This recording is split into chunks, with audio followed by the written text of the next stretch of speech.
Ladies and gentlemen, in a nation as resilient as Zimbabwe, the recent severe drought has tested our resolve, prompting an urgent call for a staggering $2 billion in aid. Amid this crisis, contrasting leadership styles have emerged. Mr.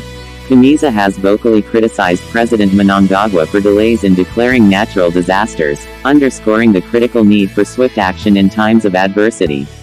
Meanwhile, President Munangagwa's strategic visit to the Reserve Bank signifies a forward-thinking approach, highlighting economic measures aimed at navigating through these challenging times. This period marks a crucial juncture for Zimbabwe, as the government officially declares a national disaster, rallying both national and international support to overcome this ordeal. Together, we face a defining moment, poised to demonstrate our unyielding strength and unity. Mr. Chamisa, speaking, leadership drought in Zimbabwe. Drought in Zimbabwe has become a perennial challenge, evidenced by persistent extreme weather conditions. Poverty, disease, and cholera also characterize our national perils. These all constitute major threats to our national security.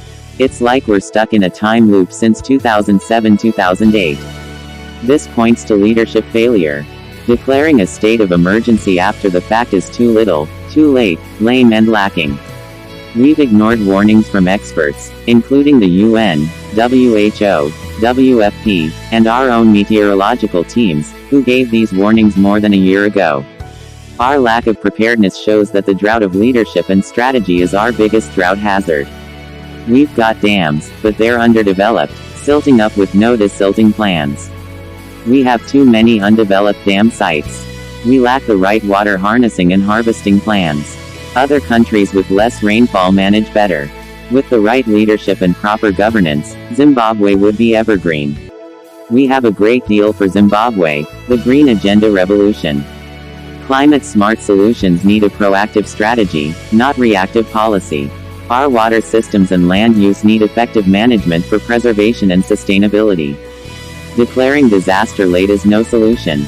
Lives have been lost and continue to be lost. The policies are floppy, sloppy, slow, and weak.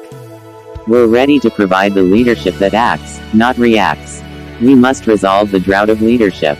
Zimbabwe deserves better. We must fix the broken politics, resolve the disputed elections conundrum, reverse the rigged elections scourge, and restore majority rule. Zimbabwe needs a citizens' government. #OnePeople. Zimbabwe faces severe drought. A $2 billion call for aid.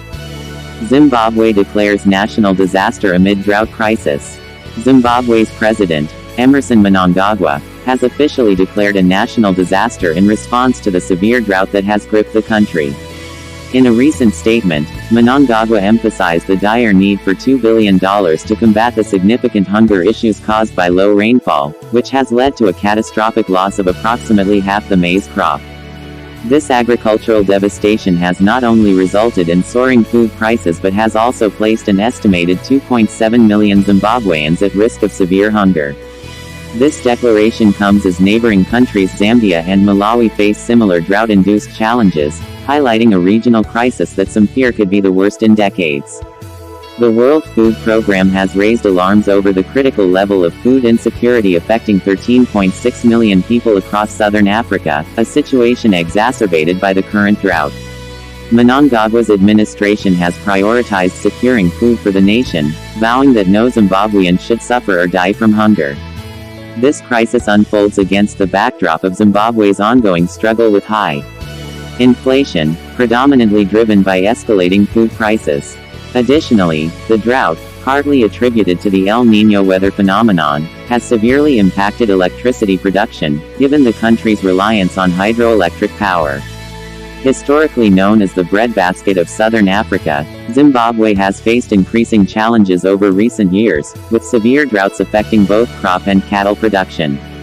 Recurring droughts, including significant ones in 1992, 2016, and 2019, have underscored the growing threat of climate change, which exacerbates these dry spells through increased atmospheric heat and moisture depletion. The global community faces a call to action to reduce emissions significantly, as the planet has warmed approximately 1.2 degrees Celsius since the onset of the industrial era, with temperatures set to rise further. President Munangagwa's visit to Reserve Bank highlights economic measures. In a move to bolster economic transparency and accountability, President Munangagwa visited the Reserve Bank of Zimbabwe (RBZ), marking the handover of leadership from former Governor Drought. John Mangudya to the new Governor Drought. John Mushiavanhu. This visit aimed to assess the nation's gold and cash reserves, setting the stage for the forthcoming monetary policy statement and the introduction of a new currency structure. Munangagwa highlighted the visit as a step towards tangible verification of the central bank's assets, a departure from previous practices. Under Munangagwa's directive, a novel approach to bolstering national reserves has been implemented, mandating that 10% of all mined minerals be converted into gold reserves. This strategy, aimed at diversifying and securing Zimbabwe's economic foundation, reflects a significant shift towards resource-backed financial stability.